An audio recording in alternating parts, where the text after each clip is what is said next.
Avant de commencer ce shiur, je voudrais simplement donc donner quelques petites précisions sur la nature de ce shiur et surtout son objectif. Alors, comme on a l'habitude depuis quelques années de consacrer le dernier shiur avant Pessah sur la kashérisation des divers ustensiles et outils de cuisine, je voudrais simplement juste préciser que ce que je donne comme halakha n'est pas forcément ce que vous faites, certainement, puisque comme vous le savez, le monde de la halakha c'est quelque chose qui est très divers, il y a beaucoup d'opinions, il y a beaucoup d'avis. Mon objectif c'est pas de changer ce que vous faites, c'est de vous dire ce que la halakha dit, tout simplement, et ensuite, qu'on vous l'ait pas dit l'année dernière, ou il y a 20 ans, ou il y a 30 ans en arrière, ça compte pas, c'est pas le problème. Simplement, au moins vous entendez aussi un autre son de cloche. Et après, c'est à chacun, comme le dit le Pirkei Avot, fixe-toi un rave et tu t'écarteras du doute. Amen. Ceci étant dit, on doit d'abord redéfinir cette notion qu'on appelle communément la kashérisation. Comment se fait-il, on va essayer de comprendre comment se fait-il qu'il y a un phénomène pareil qui existe dans la Torah, qu'un ustensile quel qu'il soit puisse être entre guillemets kashérisé, rendu kashère. Qu'est-ce que c'est cette notion de rendu kashère et ustensile non kashère? Qu'est-ce que c'est cette notion, d'où ça vient, où est-ce que c'est écrit dans la Torah, etc. On va essayer de voir ça rapidement. D'abord la notion de kashérisation d'un ustensile, qu'il s'agisse de Pessah, ou qu'il s'agisse de problèmes de lait, de viande, ou terefa, ou autre chose. La notion de kashérisation, elle apparaît très nettement dans la Torah. C'est écrit noir sur blanc dans la Torah. Où est-ce que c'est écrit? Dans Parashat Matot, c'est marqué là-bas, lorsque Moshe Rabbeinu a reçu l'ordre d'Hachem d'organiser une guerre punitive contre Midian. Pourquoi?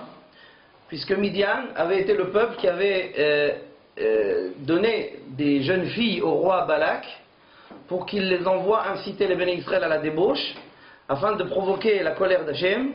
C'est ce qui s'est produit. Hachem s'est mis en colère contre les Béné Israël, il y a eu 24 000 morts. Pour punir Midian, Hachem ordonne à Moshe d'organiser une guerre punitive contre eux. Il lui demande de prélever 1000 hommes par tribu, donc 12 000 hommes, et de partir en guerre contre Midian. Ils partent en guerre, ils sont partis à 12 000, ils sont revenus à 12 000. Il n'y a pas eu un seul mort ni un seul blessé. Par contre, je ne vous dis pas ce qu'ils ont fait là-bas. Ouais. Et ils sont revenus avec beaucoup de butin. Ce butin, de quoi il était constitué? C'est marqué dans Parashat Matot.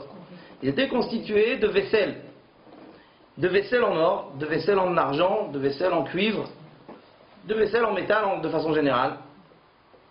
Et les Béné Israël ramènent ce butin devant Moshe Rabbeinu, devant les Béné Israël, butin énorme. Et voilà qu'ils s'apprêtent donc à le distribuer, aux Béné Israël. Elazar ben Aaron HaKohen, il sort à ce moment-là et leur dit Zot Chukat HaTorah. כל אשר יבוא באש תעבירו באש וטהר אך במי די יתחטא וכל אשר לא יבוא באש תעבירו במים. Elazar HaKohen il leur ordonne une halakha, il dit voici la halakha que Hachem ordonne concernant cette vaisselle. Et il leur dit des instructions très précises. Il leur dit, parmi toute cette vaisselle, tout type d'ustensile qui a été utilisé par les goïms dans leur nourriture directement avec la flamme, pour cuire l'aliment de façon directe avec la flamme, ce qu'on appelle le grill. Ta'aviru ba'esh vetaher. Si vous voulez l'utiliser, il faudra également le passer à la flamme, et à ce moment-là, il sera pur pour l'utilisation. Et tout ustensile dans cette vaisselle, qui n'a pas été utilisé pour cuire l'aliment de façon directe avec la flamme, mais au moyen de l'eau ou autre liquide, ce qu'on appelle communément la cuisson, et non pas le grill, eh bien, vous devrez le passer également dans l'eau, les bouillanter dans l'eau, et il sera utilisable. Rachid dit sur place le terme de Haga'ala. C'est la première fois que le terme de Haga'ala apparaît dans la Torah, c'est dans ce Rachid, Parashat Matot, qu'on voit le terme de Haga'ala. Le terme de Haga'ala veut dire quoi littéralement? Rejet, rejeter. Un ustensile qui a absorbé un goût alimentaire, non cachère, comme c'est le cas là-bas, il ne le rejettera que par le même procédé avec lequel il l'a absorbé. C'est-à-dire, eh bien, tout simplement ce qu'il a dit Elazar. Si l'ustensile a absorbé au moyen de la flamme, par exemple on a pris une broche, on a pris une grille, et on a fait griller un aliment non cachère dessus, sans avoir recours à aucun autre liquide, la flamme directement, on a fait griller l'aliment non cachère dessus, eh bien cette grille ou cette broche, si maintenant on veut qu'elle rejette son goût alimentaire non cachère absorbé en elle, il faudra également la repasser à la flamme. Kebol'o karpolto, comme la Gemara elle dit, dans Masret Psahim Ain Dalet, la Gemara elle dit, de la même façon avec laquelle l'ustensile a absorbé, eh bien c'est de cette même façon qu'il rejettera. S'il a absorbé par la flamme, il rejettera par la flamme. Et par contre, s'il a absorbé par le liquide chaud, par ce qu'on appelle la cuisson, le bichoul, donc par de l'eau, ou ça peut être de l'huile, ça peut être un autre liquide, mais en tout cas un liquide, cuisson par liquide, eh bien, il rejettera son goût alimentaire également par l'immersion dans de l'eau bouillante. Ça, c'est nos deux procédés de cachérisation qui apparaissent directement dans la Torah, Parashat Matot, le procédé de Hag'ala, le procédé de Liboun. Donc le procédé de Hag'ala, c'est quoi? C'est immerger un ustensile dans de l'eau bouillante, un ustensile qui a absorbé un goût alimentaire interdit. Et Liboun, c'est le procédé de cachérisation qui consiste à passer à la flamme un ustensile qui a absorbé un goût alimentaire interdit par la flamme. Il l'a absorbé par la flamme, il le rejettera par la flamme. Ça, c'est ce qui ressort à la base de la notion de cachériser un ustensile. Voilà d'où ça vient. Si quelqu'un demande, mais d'où ça vient? Où est-ce que c'est marqué dans la Torah qu'on a la possibilité de, entre guillemets, cachériser des ustensiles? Il faudra lui répondre, Parashat Matot, Girolé, Midian, voilà la preuve, voilà la source. Ça, c'est en guise d'introduction. Le Midrash dans Sifrei, Parashat Matot sur place, sur le même pasouk, il dit que avant de cachériser un ustensile, il parle particulièrement s'il s'agit, on verra les détails tout à l'heure, il s'agit particulièrement s'il s'agit par exemple de procéder à une cachérisation par Hag'ala, s'il s'agit d'un type d'ustensile concerné par le procédé de Hag'ala, d'immersion dans l'eau bouillante. Le Midrash, c'est vrai, dit qu'il faut avant tout nettoyer correctement l'ustensile. Il faut que l'ustensile à cachériser, l'ustensile que l'on désire cachériser, il faut qu'il soit parfaitement propre. Il faut lui enlever toute trace de saleté, toute trace de rouille, etc. Il faut enlever tout ça avant de le cachériser. Et le Shulchan Aruch, tous les Rishonim, le Shulchan Aruch tranche cette halakha au Siman Tavnun Aleph Sarif Gimel.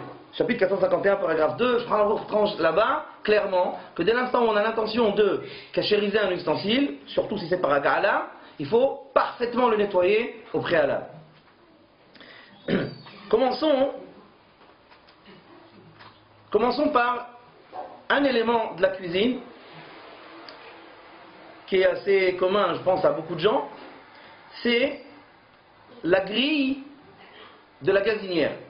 Pour les gens qui ont encore des gazinières, beaucoup de gens ont des gazinières, eh bien il y a ce que l'on appelle une grille sur laquelle vous placez les marmites et les casseroles. Quel est le procédé de cachérisation pour cette grille de la gazinière? Je répète bien, je précise que je parle de la grille de la gazinière et non pas celle du four, on en parlera plus tard, mais pour l'instant on en est encore qu'à la grille de la gazinière. Comment cachérise-t-on une grille de gazinière? Le ram... Pardon? C'est pas immergé dans le... Alors on va voir. Réponse dans 12 minutes. Alors, le Rama dit... Il y a un Rama qui rapporte le problème de la grille, de la gazinière. À l'époque, ce n'était pas vraiment des gazinières, mais vous allez voir que c'était à peu près l'équivalent. Le Rama du XVIe siècle. Il dit là-bas, Hatsuva il appelle. Hatsuva, Ershera Beliboun.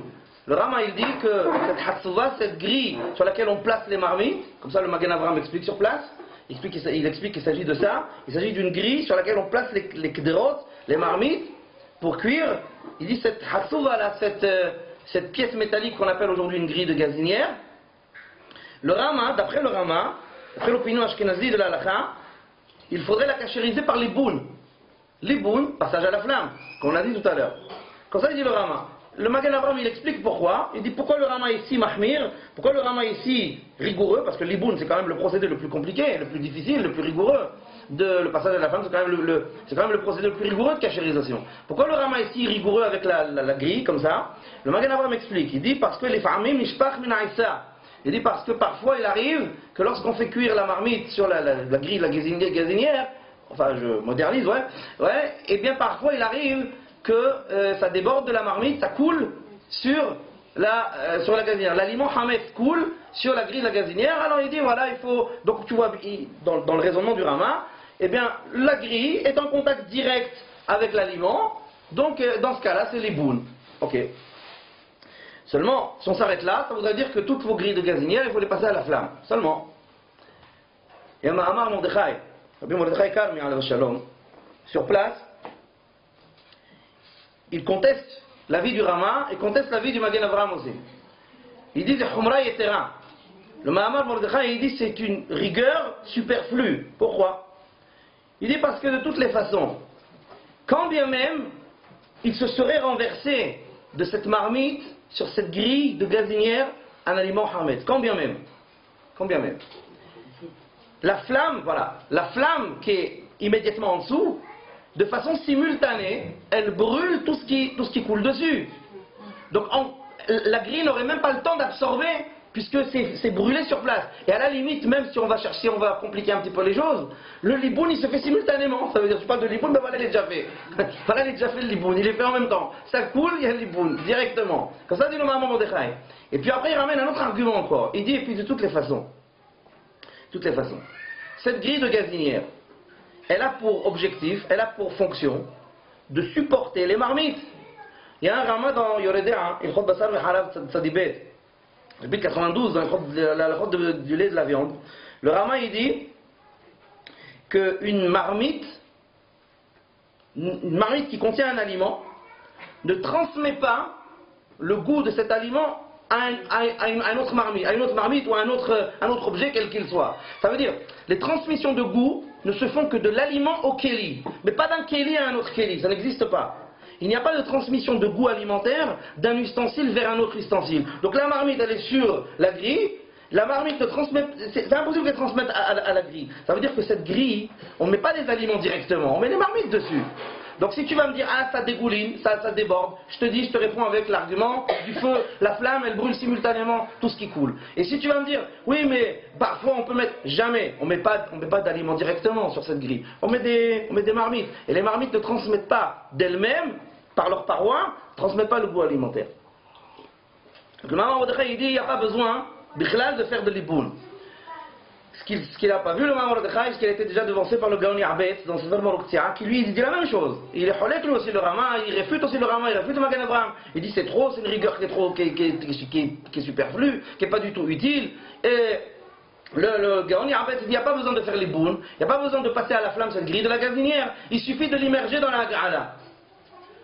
Bon, on a vu le Rama, on a vu le Magen Avraham, on a vu le Mahamar Mordechai, le Gaon Ya'abetz. Alors on va dire Yosef Shalita, Hazan on va dire Pesach. Il lui dit même à Ga'ala il n'y a pas besoin. Il suffit de verser de l'eau bouillante. Parce que Ga'ala c'est quoi? C'est l'immerger dans le clérigium. Et il dit on va dire, il dit même pas besoin de faire ça. Il dit il suffit de faire le contraire. Tu prends l'eau que tu as fait bouillir et tu déverses sur toute la surface de la grille. Tu le fais en plusieurs fois si c'est nécessaire. M'explique, il n'y a pas besoin de plus. Pourquoi? Il dit parce que maximum, tout au plus, qu'est-ce qui s'est produit? Il s'est produit un iroui. Il s'est produit un déversement de la marmite chaude de Hametz sur cette grille. Or, on a dit que on a dit tout à l'heure que le procédé de cachérisation dépend du mode d'absorption. Oui. Or, si ça a été absorbé par un déversement du clérigium, ce sera rejeté par un déversement de clérigium. Car pas ça comme un arabe. Donc c'est comme ça qu'on enseigne la halakha. Pour la grille de la gazinière, le procédé de cachérisation, ben maskana en conclusion, la grille de la gazinière, procédé de cachérisation, iroi mikeli rishon. Déversement d'eau bouillante dessus. On fait bouillir de l'eau, même au moyen d'une bouilloire électrique.